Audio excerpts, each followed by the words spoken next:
Hi everyone and welcome back to my kitchen. Today I've invited Chef Jovanika Jacobs, the chef at Frontera Grill, to work through the making of a salsa macha. Now, if you've never heard of salsa macha, you're not alone, but I will tell you over the last couple of decades in Mexico, this has just swept the country and all the young chefs are doing all kinds of variations on salsa macha. Think of it like a souped up chili oil. Okay, it's an oil-based salsa with chilies in it, yes. Right? But the Mexican version always has nuts and seeds in it.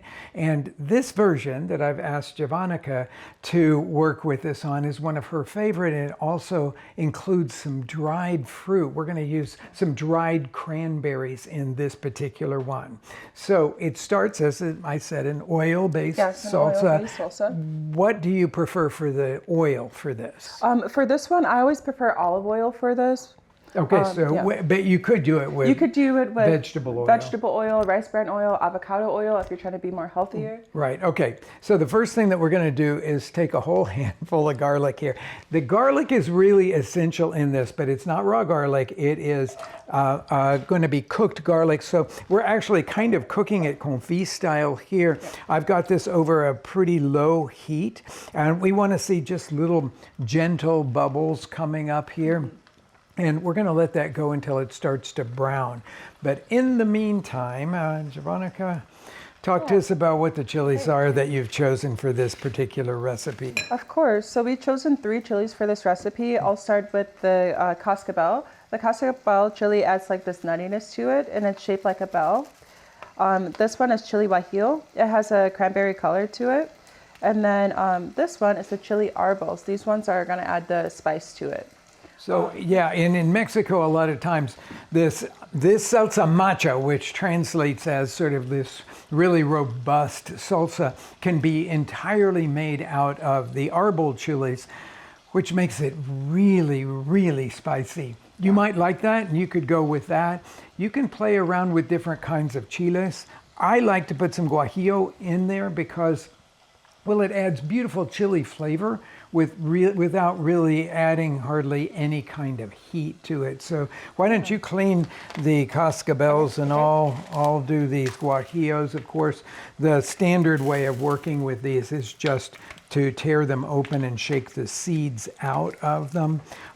And I do that with my hands. You could use a pair of scissors to cut them open and let the seeds fall out. If you want to take some extra precautions against heat, you would pull these veins out of them there.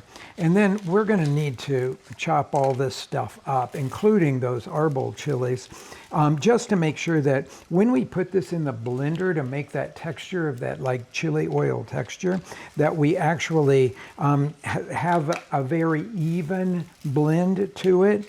Now, we're not trying to make a puree out of it, but just to chop it up, and we're going to use the blender to help us with that. Some people in Mexico tell you to hand chop all this stuff very small.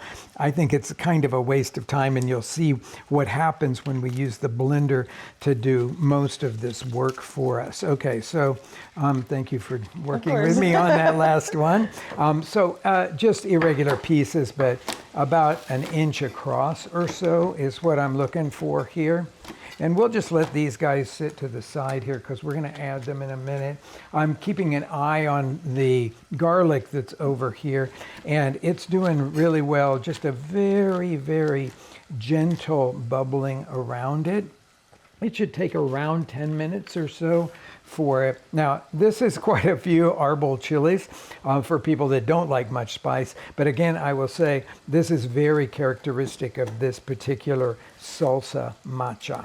Okay, so we've got those pieces there. Now we're just lacking these cascabels. I'm going to move this a little further away just to give myself a little bit of space, but 1 or 2 pieces out of each half of the cascabel is totally fine. You'll notice that they have a kind of tough skin. Yeah, they And do so have a tougher skin. You have to kind of go down through them.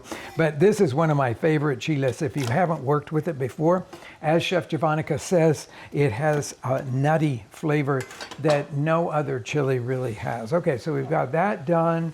I'm seeing a beautiful light brown on this now, so I Yes. think it's ready. So you want to put the sesame, this is untoasted sesame, that will go in here, and it won't take very long to toast. And we have some cashews. Now, if these cashews had been raw cashews, I would have added them with the garlic, but these are toasted. Yeah. And they're very delicious because we have been snacking Yeah. on them here for the last few Should I go minutes. ahead? Yeah, go ahead and put those guys. I love cashews. They're my favorite nut. They're creamy, they're buttery, and when you toast them, the flavor of them just intensifies. I am so with you on that. In Mexico, typically, they would not be used for a classic salsa macha. It would be peanuts for Yeah. that, which is super delicious and more cost effective, shall we Yeah, say. it's But more I really, really love the cashews as well.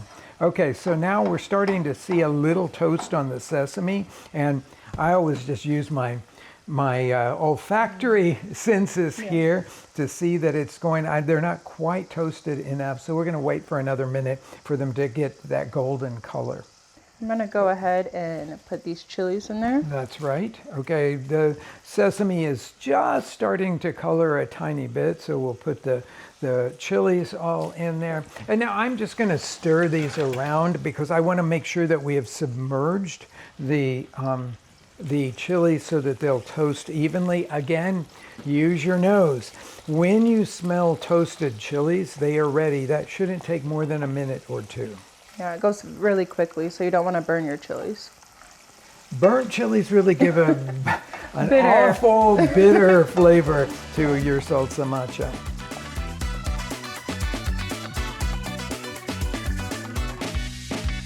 Okay, this is, well, it's certainly smelling good.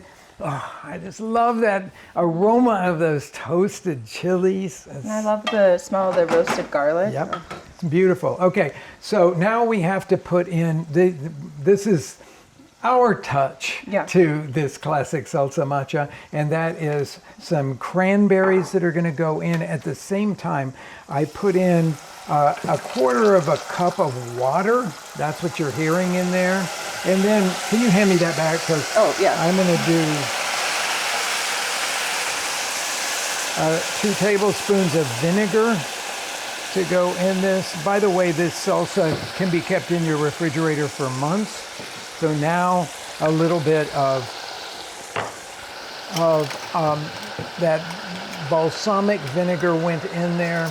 And lastly, we are going to put in, if it was table salt, it would be a scant teaspoon, but I'm using this diamond crystal, so it's a very heaping teaspoon that we're going to put in there. That water does a couple of things here.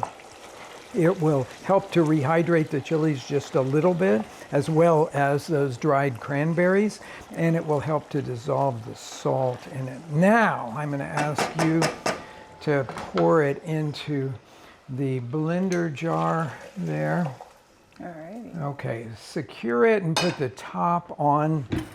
And so what I like to do is sort of start it low and then sort of pick up the speed.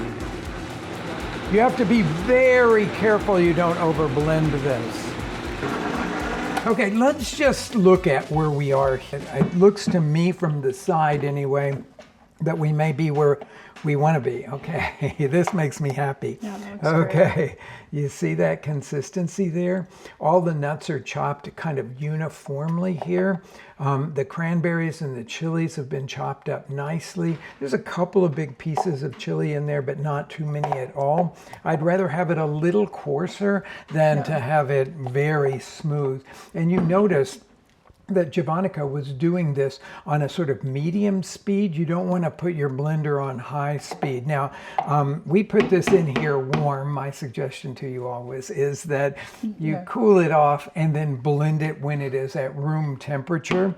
That has to do with the fact that if you were to put it on high high speed, that would build up pressure from the steam in this, and it could blow the top right off of it because we were blending a warm substance, but we were doing on a Very low speed, lower speed. So let's get this out of here.